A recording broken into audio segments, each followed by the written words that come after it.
Hi, Butch, Sprenger with Destiny Homes here on a Saturday afternoon.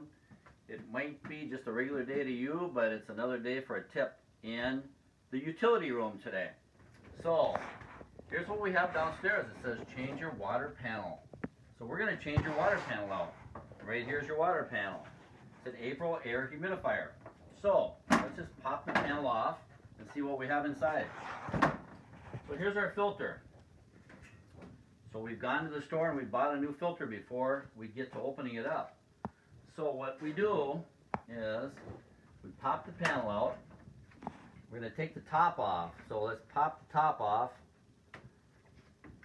On each side there's a little clip that you flip up. Just set this out for a second. Take your panel, pull it up, put it in an old box that you have here so it doesn't get crud all over the floor. Take your new panel, slip it down inside. Try not to get the hose in the way. Put your hose back into the part here after you get it put back together. Snap your pieces down in. Snap your hose back in. Slide it back in. Snap it in place. Another thing you can do is turn this to summer. You've got a winter setting and a summer setting. So turn it to summer. Put your panel back on, panel box cover back on. Snap it in place, and that's how you change your humidifier filter. So as long as we're in here, let's just go to the other side and we can do a furnace filter at the same time. So we've got our furnace filter over here.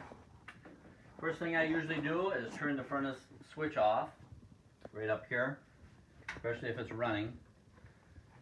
And then we open it up down here, and we got the furnace filter down inside here.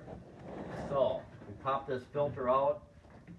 It's getting kind of dirty, so we're going to set it off to the side. We grab a new filter. Always make sure we have the arrow pointing towards the furnace. Okay. Another thing that I do is I always write the date on typically.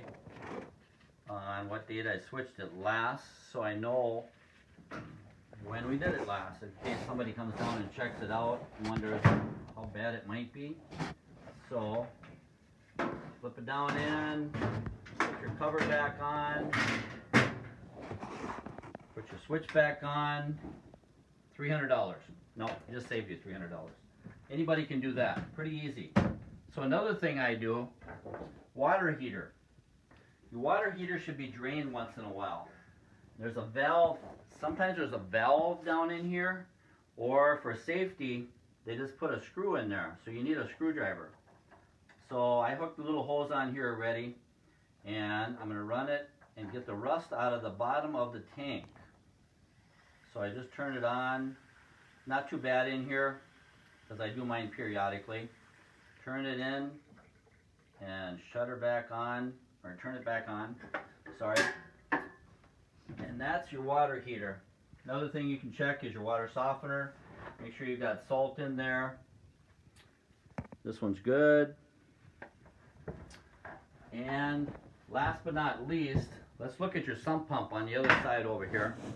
So I've got a sump pump here, and what we do here is we'll take a little bit of water and dump it down in there once in a while. Let's just say once a year, to check it out to make sure it works. This one, pretty dry right now, but it's going to be raining this afternoon, so it might kick on. So that's some tips for inside the utility room that you can put to use. Again, today it's a nice day to do things inside. This is raining outside, so Butch Sprenger with Destiny Homes, we're here to help you get things done in your house, small or big. Give us a call. Thanks for listening.